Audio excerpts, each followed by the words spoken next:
Before we dive into the conversation with my next guest, I have a very special announcement to make. If you're a business owner, I have a feeling you started this journey because you want more than success. You want to live a truly abundant life. That means having a profitable business to fund the lifestyle you love and create a massive positive impact.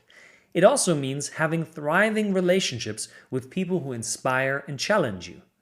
Being mentally, emotionally, and physically healthy so you can have the energy to go after what you really want while truly enjoying the process.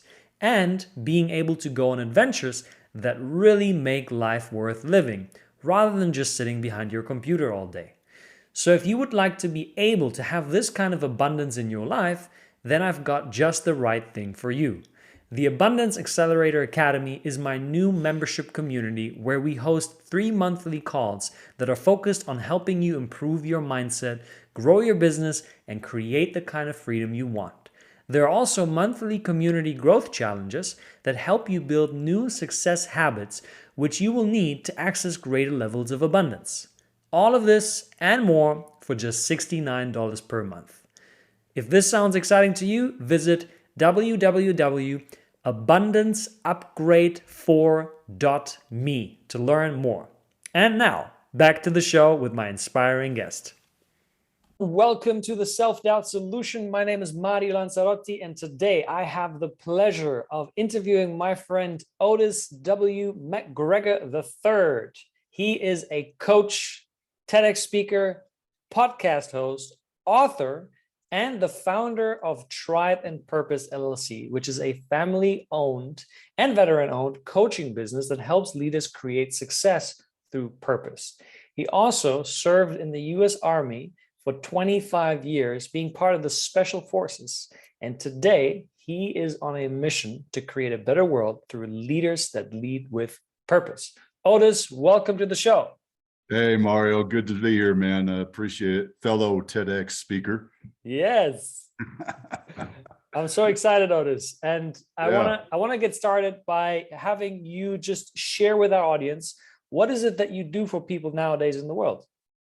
Yeah, we help them get clarity and resolve in their purpose, and then build a tribe around it so they can have more success.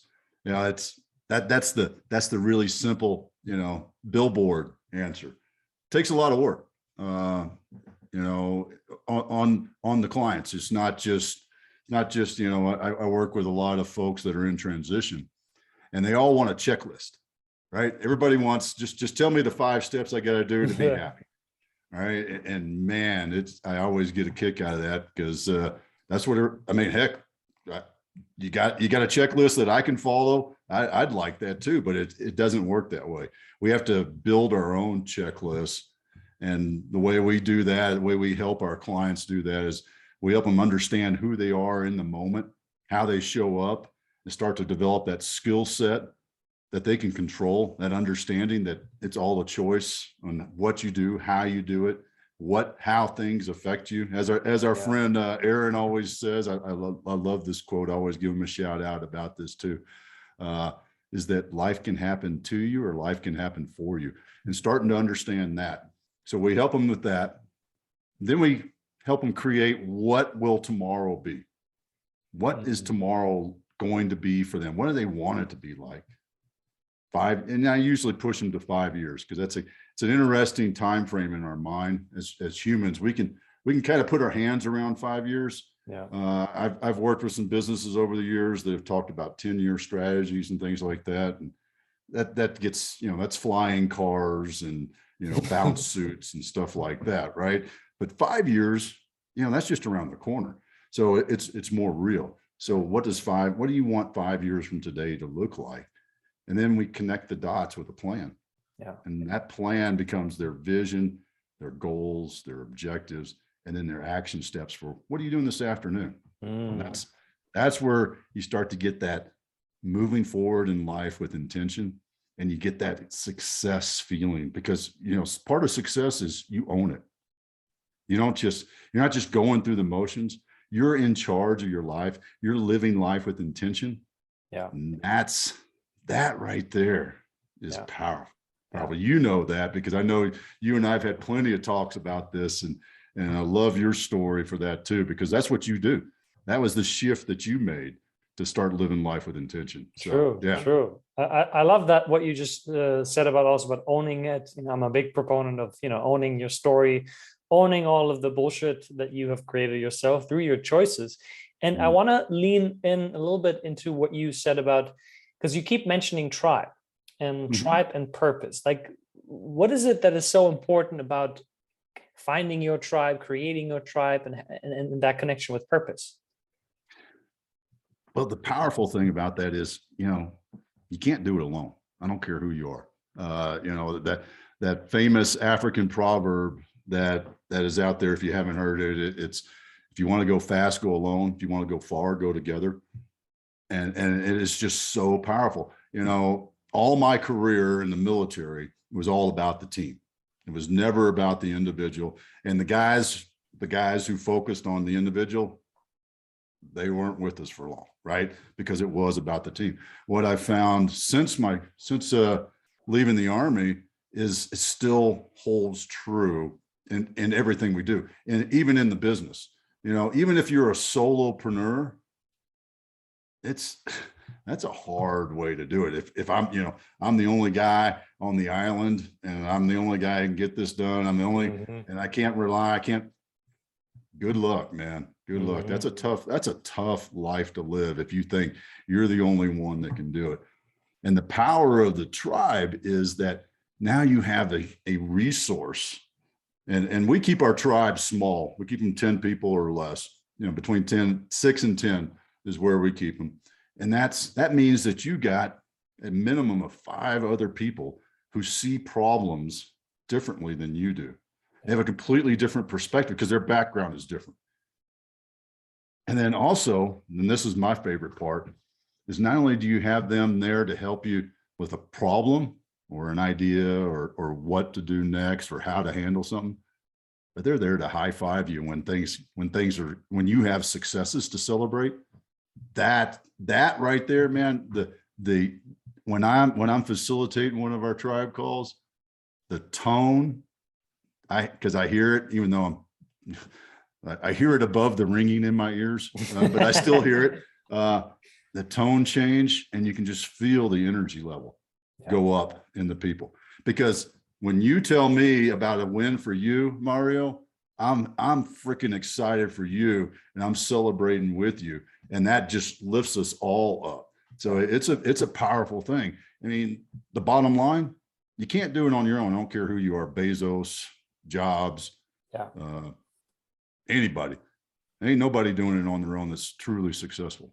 I agree. And just to close in on this one, what do you think about this statement that's so often put out into the world? Self-made millionaire, self-made successful person. What do you think of that? I think it's a false attitude. And anybody that says they're self-made and is not given credit, they're being selfish. They're not serving. We're put here to serve others. I fully believe that. You can't be happy, you can't be successful in life unless you're serving others. And if you're standing up there saying I'm a self-made, and the other great one is overnight, right? And my favorite quote on that is Dave Ramsey. He loves to get up on stage and say I'm a 35-year overnight success. And the reality of it is nobody's an overnight success. Nobody is self-made. You do it with a team. You do it through hard work, time after time after time. Coming back from the failures, celebrating the wins, celebrating them with people that are around you, whether they're an official tribe or they're your friends and family or your teammates in your business. You're celebrating, you're commiserating with them when things don't go right. You're not doing it on your own. I don't care who you are. Boom. Thank you for that. And I love it, and I so agree with it, because I used to believe in that mentality. And I personally was following what you said earlier, which is this lone wolf mentality, thinking that I got to do it myself, that asking other people for help is a sign of weakness. You just got to do it yourself. And then once you're at the top sort of it, then you have proven it. And even if you look at this statement of like self-made, it's not true, because all the time we benefit from the inventions and the creations of other people. I mean, did you invent the internet? Did you invent the streets that take you from A to B? Did you write the books? Did you create the podcast? None of that. So Yep. you are relying on the wisdom and knowledge and the support of other people, whether they are a direct contact of yours or not, doesn't matter. So I love that. And you just mentioned another thing, which is failures. And I want to know about your failures related to, because this is a mindset podcast. So I want to know about you, because today you come across so confident, so much on purpose. You know who you are. You've put out such great value into the world. I'm assuming you weren't born that way. Something was different at some point in your life. Oh yeah. Yeah. Well, and here's an ironic thing that I've thought of, and really kind of just clicked in my head just a minute ago. I mentioned how important the teams were when I was in special ops, and how focused we were on the teams. The irony is we all had the attitude of, I got this. I'll figure it out, because it was, you didn't want to be the guy who asked for help, because, if you were the guy that asked for help, you weren't pulling your weight. Right. That was, there was points also that it was like, hey, Billy, can you come over here and help give me a hand with this or whatever? There was some reality to it, but also in that very sense. And I see this not just in the special ops world, but in a lot of veterans and also outside of veterans, is I'll just figure this out. I'll figure this out. Business folks, because it's like, I got to put in the effort. I've got to do this. I have to do this, and it's such a bad attitude, and that's one of the big lessons that I've learned is, what, it's okay to call Mario up and wake him up at midnight because I forget that he's back in Germany. It's okay to do that, because you know what? Mario is somebody I can count on, or whoever, or Eric, or John. I mean, I can pick up that phone and call him and say, dude, what, I'm struggling with this. You got any thoughts or ideas? Yeah. And, we don't do it by ourselves. If you want to do it by yourself, good luck. It's going to take you a lot longer. It's going to be a lot harder. There's going to be a lot more failures in it. And then who's going to celebrate with you? Yeah. Yeah. Even if you are successful, thinking, I got. I agree. And, even I know a lot of, you and I are coaches. And something that I find sometimes is people that are considering coaching and then learn about the investment that it takes to work with a coach, which is, several thousands of dollars, sometimes several tens of thousands of dollars. They're like, oh my God, that's way too expensive. I can't afford that. And then if you look at it, they spend weeks, if not months, sometimes even years, to solve the challenges that they wanted to hire the coach. And then I asked them, like, how much is an hour of your time worth? And they say, $200, $300, $400. So, okay. So you just wasted $30,000 of your time trying to figure this out, when you could have hired a coach for a fraction of that money and gotten all of that time back. And you would have probably 10x your business just in the same time. So just also looking at, does this even make sense financially when people just keep going on their own? No, I got to figure this out. I got to figure this out. Just earlier today, I have a virtual assistant on my team.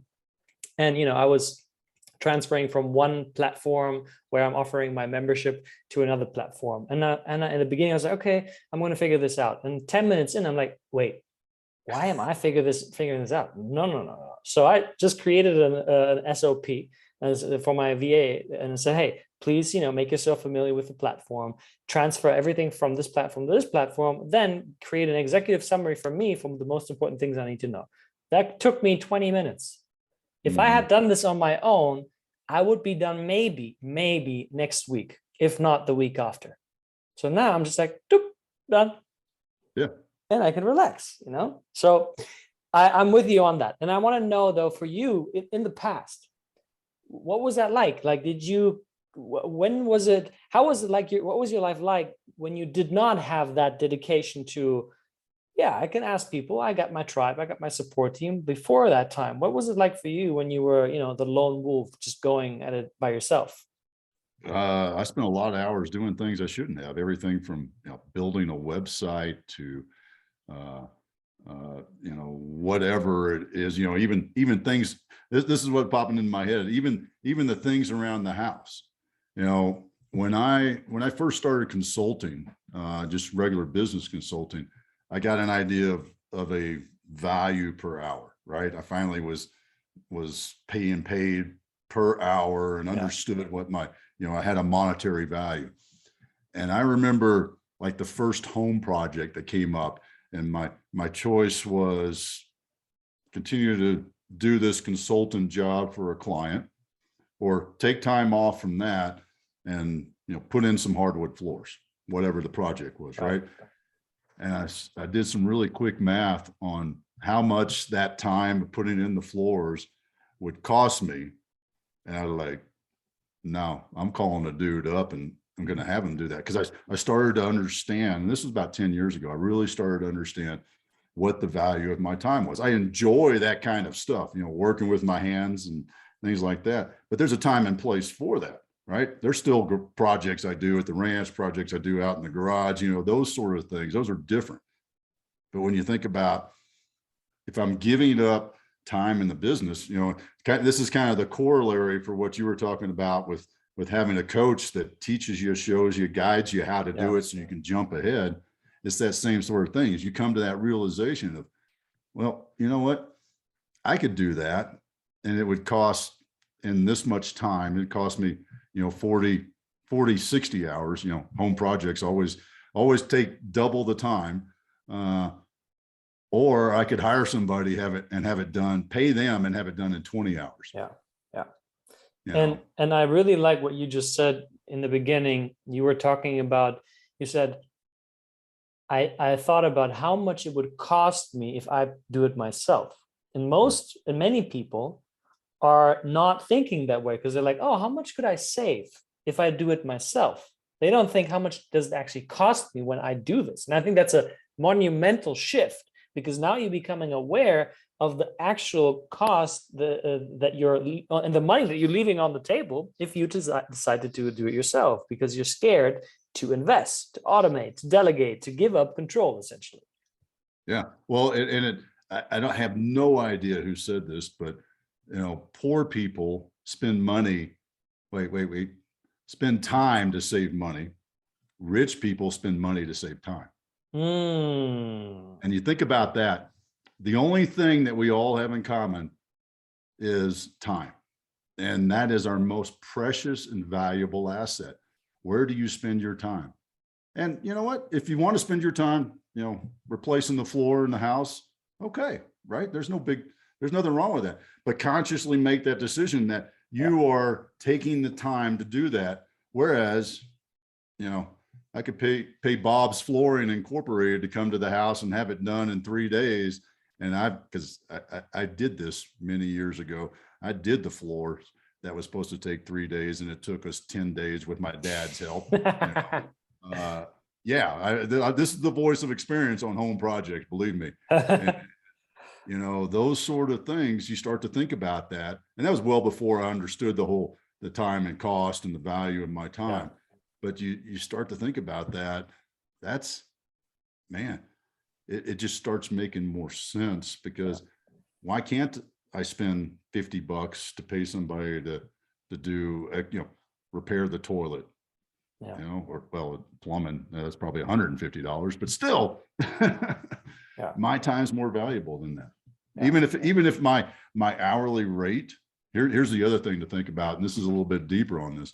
Even if my hourly rate is less than that, what is the value of the time that I'm spending with somebody I care about? Whether it's going to dinner with Miss Suzanne, hanging out with a friend, giving a buddy a call, or whatever, that I'm doing that as opposed to fixing the toilet.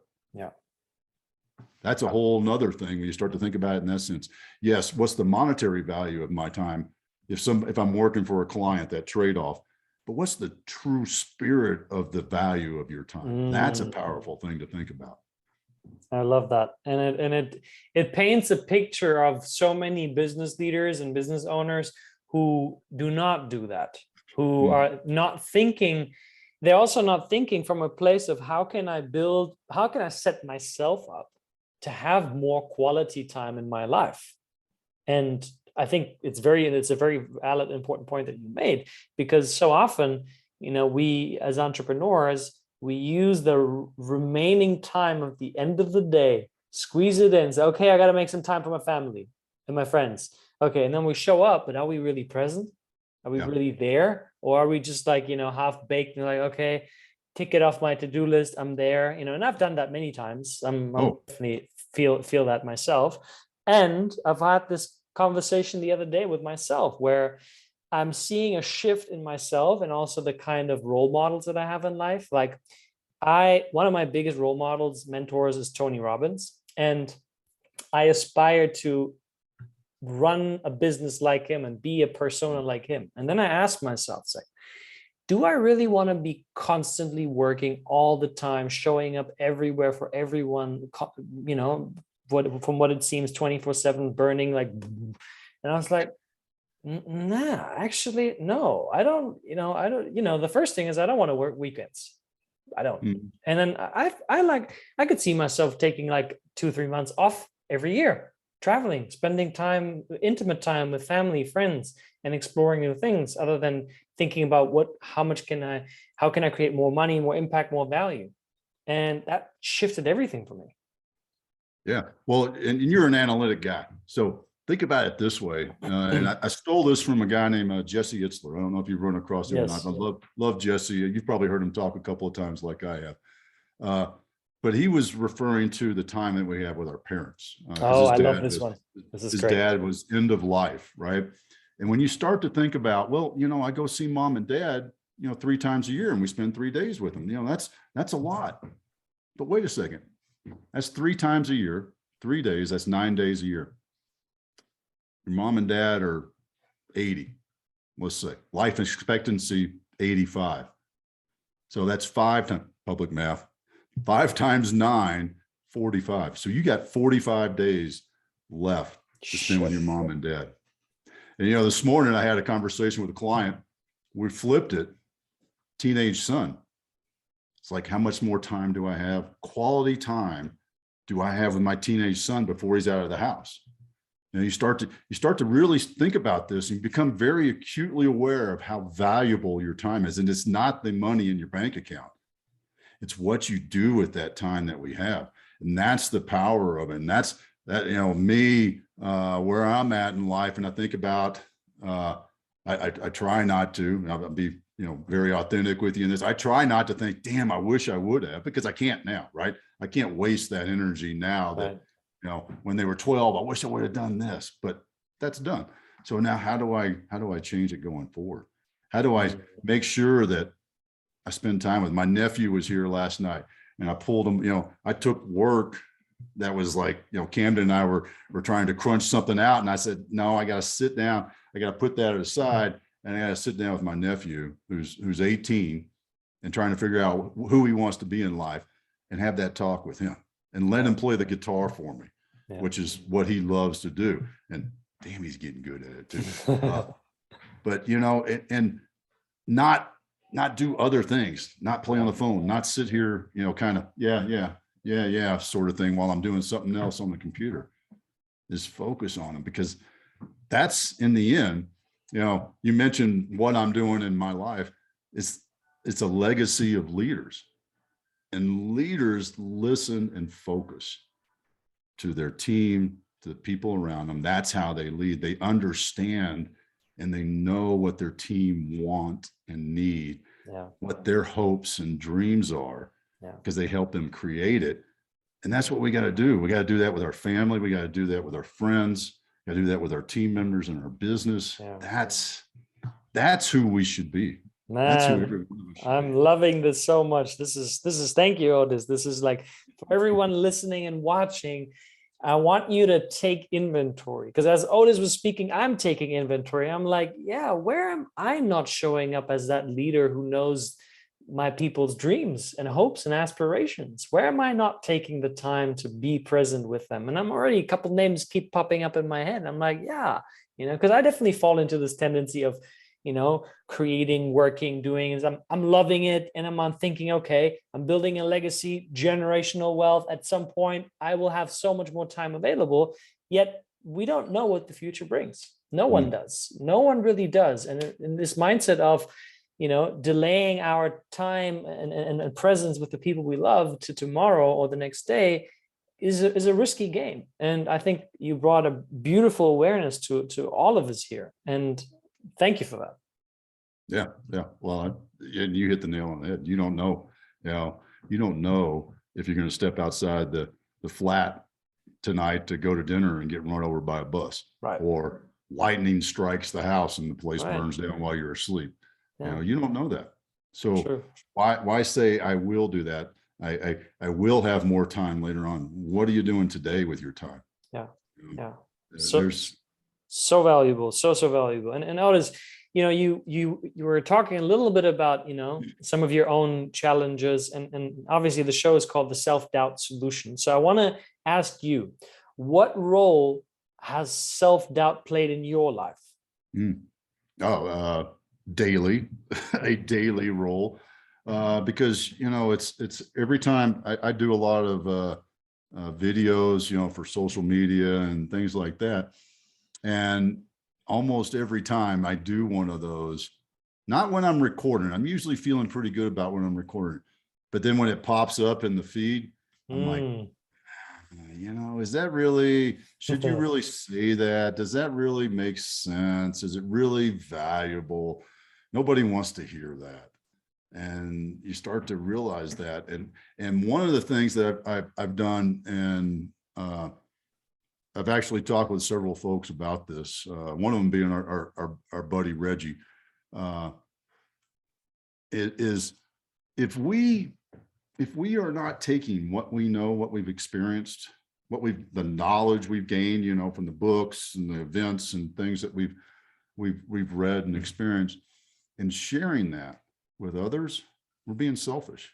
And I remind myself of that. No matter how bad I may think it may be, there is one person out there that is going to get value from it.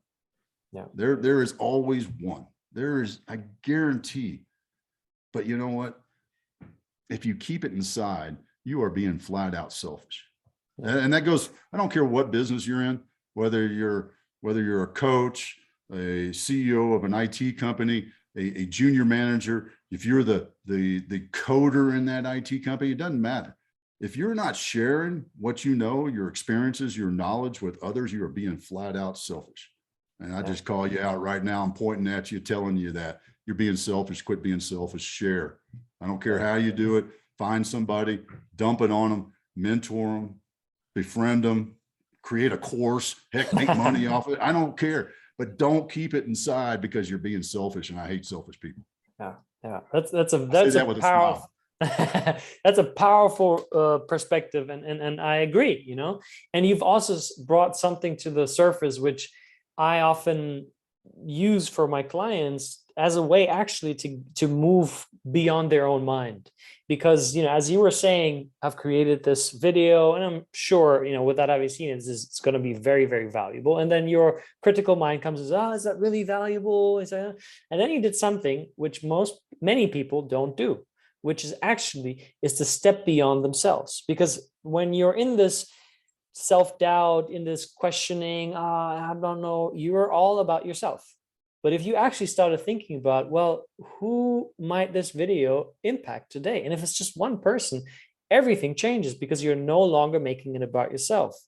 And that's a big, big shift in mindset, because it's from ego to we-go. And,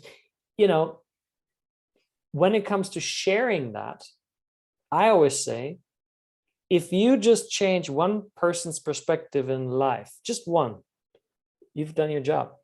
Imagine we would all do that. How would our beautiful earth transform in just a short amount of time? Well, here's the other thing I always love to talk about is, what about smiling at that person that you're walking down the street?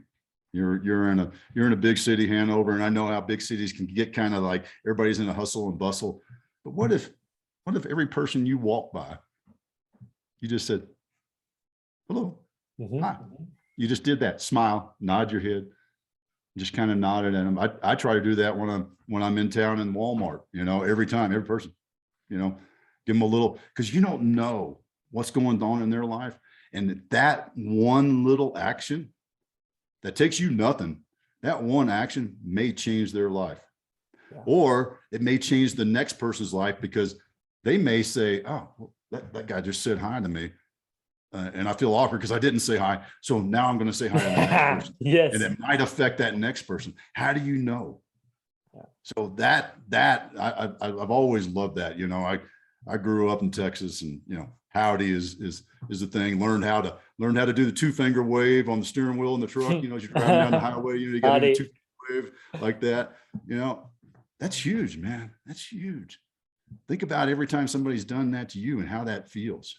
It's like, even if you're not ready, right? And you go, oh, dang, that dude just waved at me. Well, I'm going to wave to the next 5 people, and it's a change. Yeah. It doesn't take much. And the ripple effect, the butterfly effect, if you will, is so powerful, man. I agree. Know who you're going to change. Totally.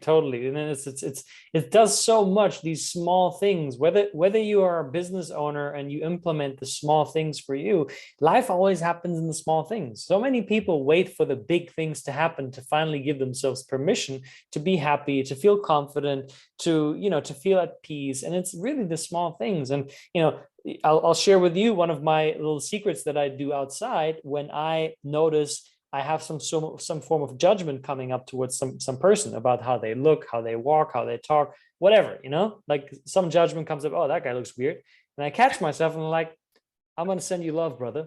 I send you love, and I hope you have a beautiful day. And I hope you have a successful day. I say that in my mind while I look at the people, and I do that, and my mood transforms.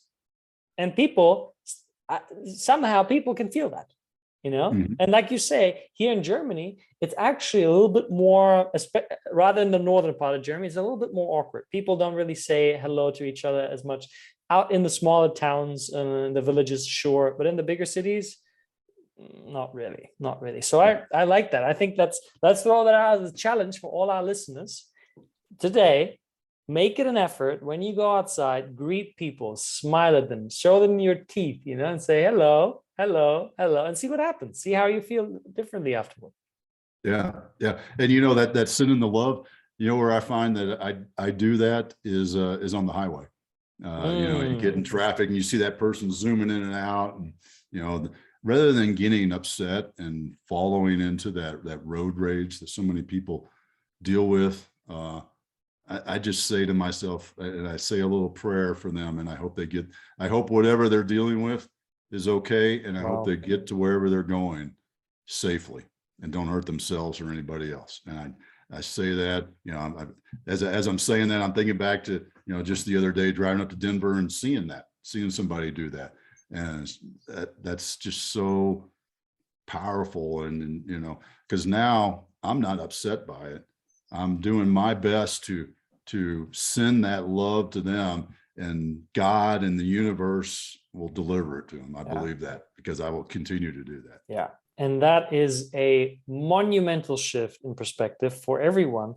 Otis has just revealed how you are no longer controlled by how other people show up in your life, how you will no longer get triggered by the behavior of other people, because the behavior of other people is theirs to carry. It has nothing to do with you.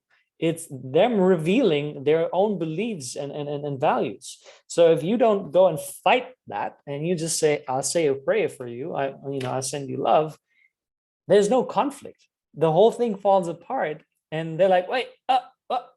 But I want to. Like, no, I'll send you love. You can't compete with me because I want you to win. What? Oh my God. And so you diffuse it all. And then you stay in that strong, powerful, abundant, loving, emotional state, which allows you to create so much more success in your life. Yeah. I'm laughing at myself, because one of the habits I learned this a long time ago, because I came back from a deployment, and traffic was different in that space where I was at, and drove very aggressively.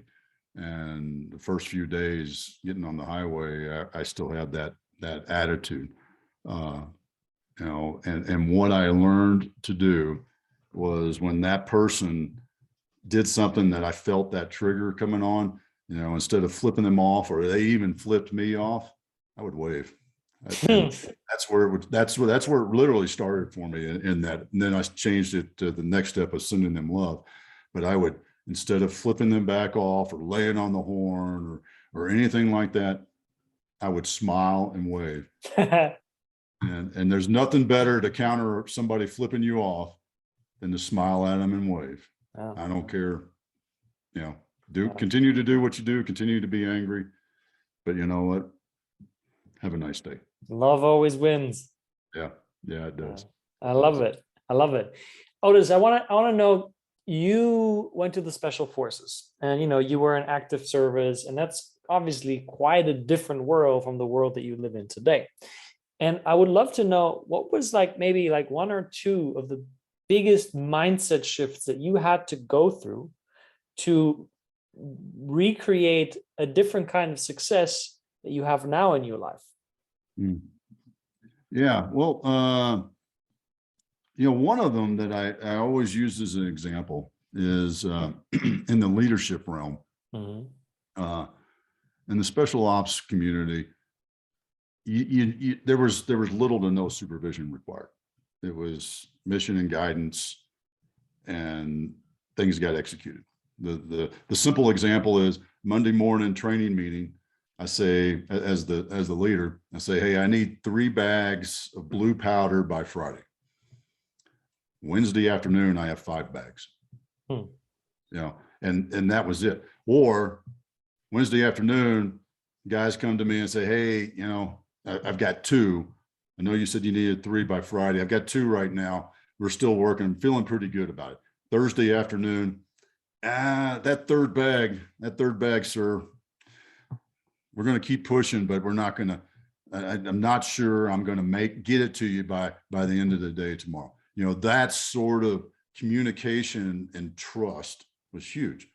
And for me, stepping out into the rest of the world, where not everybody has that mindset, that attitude, that natural tendency to communicate and feedback, that's been a huge adjustment for me in life. Truthfully, it's, I consider myself a pretty decent leader, but that right there is my biggest, still something I'm always working on is, okay, let me check in, because back in the team, you didn't check in because you didn't have to.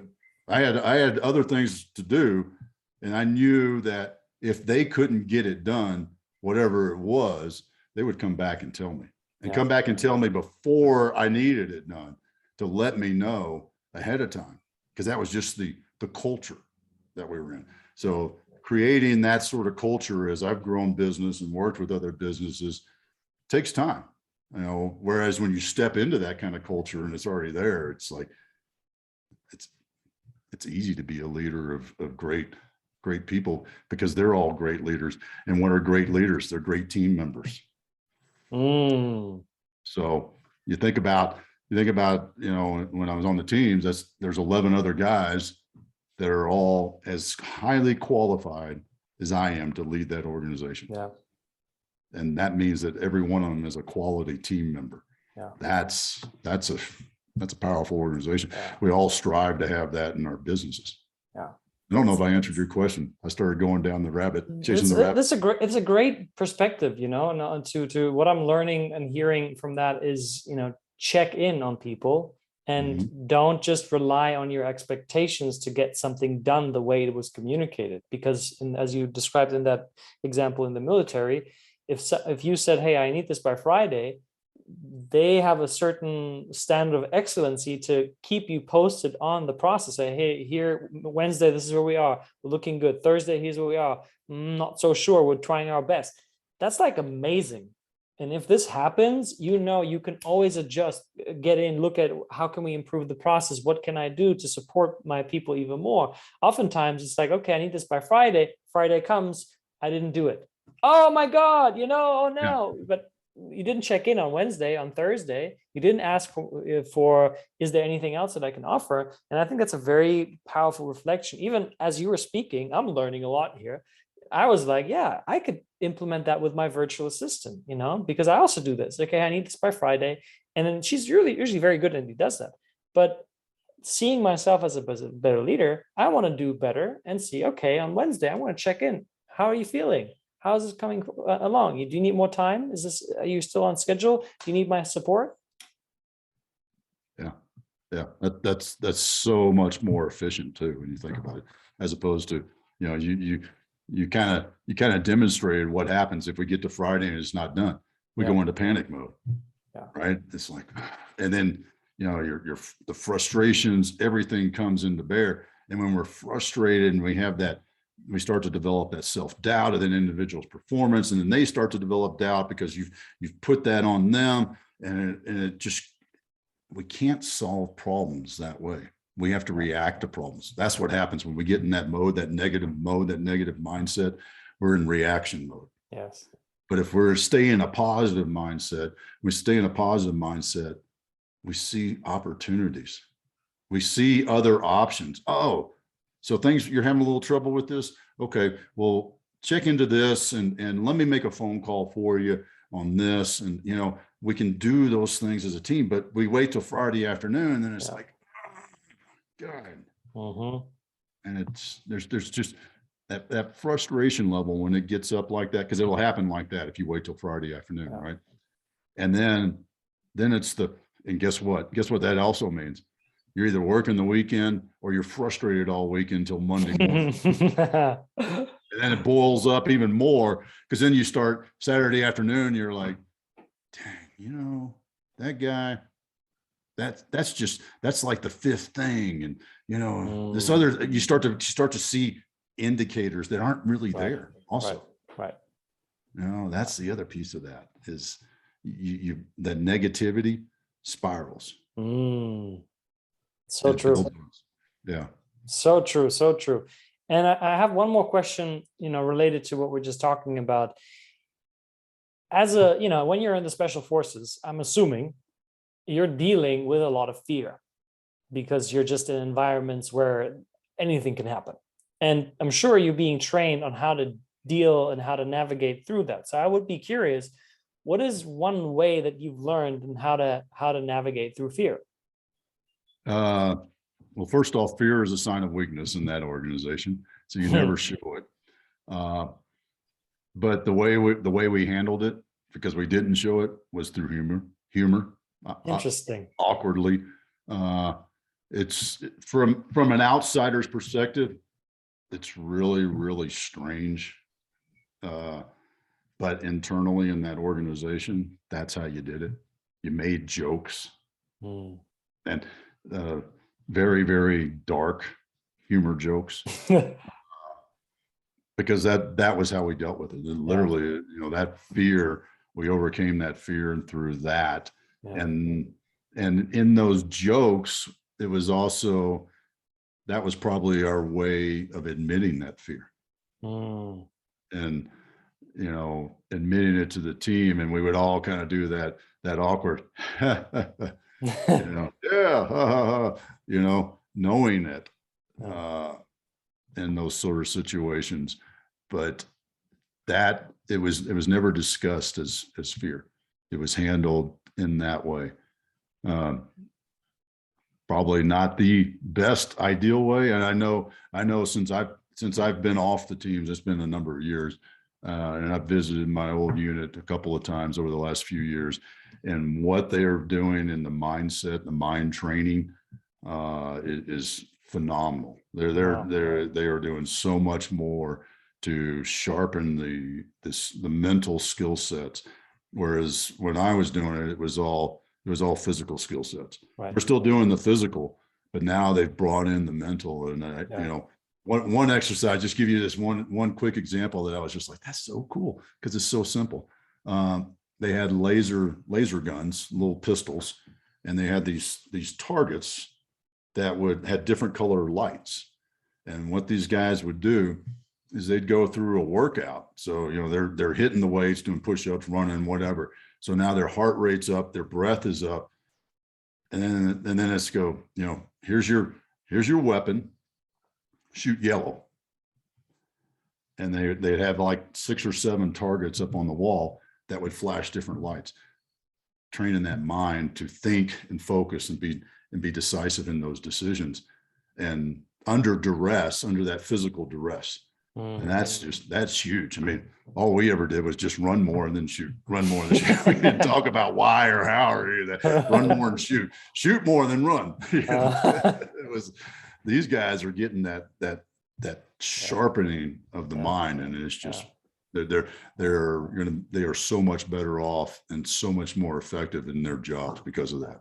Yeah, no doubt about that. And and when it comes to the humor part, I think there's also some value for us even nowadays, because so often we look at our situations, our circumstances with such intensity and seriousness. It's like, and even when we're dealing with things, we're like, oh my God, this is the end of the world. I got to solve this, and this is so hard. And it's like, actually bringing in humor lessens the weight of what is happening. And that doesn't mean that we're denying trauma work or the deeper uncovering of what needs to be healed. It's really of lessening the intensity and the pressure that comes with all of this work. So I think it's a very valuable point that you made. And Otis, so far I've been loving our conversation. It's been hugely valuable. And I got 2 more questions before we wrap it up. Yeah. One question is a question that I really love, which is, if you could spend an hour of time with any human being who has ever walked the earth, dead or alive, who would it be and why? Marcus Aurelius. I am his letters, his diary. There's different theories of meditations and whether or not it was letters for his son and instruction, or if it was just self-reflection diary. But his leadership style and his ability, at least from what we understand and historically, is just flipping amazing. I remember the first time I sat down and read Meditations, and I'm thinking, holy crap, this was written, 2000, maybe it was even 2,500 years ago, and it applies today. I mean, depending on the version you get, you may have to like twist some words around a little bit to understand, a little bit of old English grammar. Right. But in the same sense, I'm reading this, I'm like, holy crap, that makes sense right now. And I was traveling back and forth, commuting back and forth to Denver and riding a train, and I'm sitting there, and I'm reading, I'm looking around at people and going, wow. So I would, that he is my guy. Oh, I mean, that love to have Marcus. If you're out there, brother, come over for dinner, man. I'll throw some venison on the grill. We'll chat. Have some red wine and venison. I'm sure you would love that. That's a unique answer, and I appreciate that. And it's a book that I haven't written yet. And isn't he part of the Stoic philosophy? Yes. He is one of the identified Stoics, and part of the reason was his. I believe. Remember my history. History in public places is worse than math for me. But his stepfather assigned a personal tutor to Marcus when he was like 16 or 17. So from like that age till he became emperor at like 25, I think, or something like that. He had a Stoic tutor that really had a great impact. But a lot of future emperors, Caesars, had tutors, but what was different about Marcus is he actually listened to it and began to embody it. He believed it.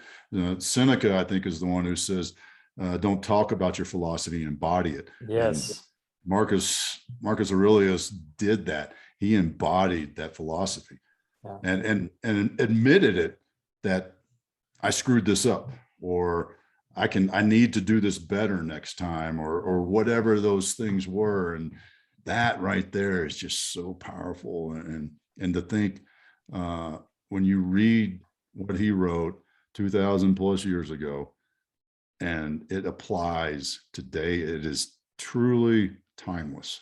Yeah. Love it. I'm going to look into that. And I have the grand finale question for you, Otis, which is, if you had access to a magic cheat code and you could 10x any area of your life within the next 6 to 12 months, what would it be and why? I'm thinking going back to our time, and spending quality time with family and friends, and not in that, like I mentioned, with my nephew here, that was an hour. It's not like I did all day. More of that quality time with people where we're not worried about, I got to get need to answer that email. I need to call so-and-so, unless that is part of that quality time. Yeah. And that is just so essential, because I think it was a car commercial that said this, or they stole it from some other philosopher, but if time is infinite, how come there's never enough of it? Because there's not enough of it, but there is enough of it if you choose how to use it properly. And I would like to 10x my skill in that, in using my time properly. I love that. That's a beautiful, beautiful, powerful answer to finish. And then I have one last thing for our listeners, because you mentioned to me privately that you have something that you would like to share, a little free gift with everyone who's watching the show today, listening in. So Otis, please take it away. Yeah, sure. So what we have a worksheet, if you will. It's about 10 questions to help you get time back in your life. Get 3 to 4 hours a week back in your life. And we call it the Veteran Advantage. We work with veterans, but anybody can follow this. You may not quite understand some of the words and innuendos in it, but it helps you figure out where you're spending that time, our most valuable asset. And if you're a business owner and you're one of those guys or gals that's spending 80 hours working in your business is not going to make it. You've got a job and you're busting your butt. How about focusing and working on your business and spending quality time with the people that mean everything to you and yourself? There's another piece of it, of that workbook, the Veterans Advantage, is getting that time back for yourself. Because you know what else? And I know you know this, Mauro, because we've had this conversation many times. Take that break. Go fishing. Go for a hike. Go for a swim. Yeah. Right? Take a break and let the mind stop focusing on that problem. Because you know what? And everybody's like, oh, I got it. Mm-hmm. But you know what's going on when you do that? Your subconscious is still working on it. And that subconscious is chewing it up in the back. So while you're out for that walk, that afternoon walk. I got a good friend of mine takes a cigar break every afternoon, goes out and goes for a little walk around a cigar break, about an hour, and it clears his mind. Yeah. And when you come back, that subconscious, that subconscious is and you have ideas and solutions, because you've allowed that intense focus, that stress, to relax. Yeah. So you can get that at findyourpurpose.coach. So it's called the Veteran Advantage. And it's, like I said, it'll take you, first time through, take you about 30 minutes, about 10 questions, 30 minutes. And yeah, findyourpurpose.coach. Yeah. Yes. Yes. So everyone go check it out. Findyourpurpose.coach. Otis McGregor, the legend himself. Otis, thank you so much for being on my show. I had a great time with you today, and I look forward to continuing our conversation. Thanks, brother. It's an honor to hang out with you, man. I appreciate it. Beautiful. All righty. Thank you, everyone, for tuning into the Self-Doubt Solution. This is Mario Lanzarotti, and I see you on the next show.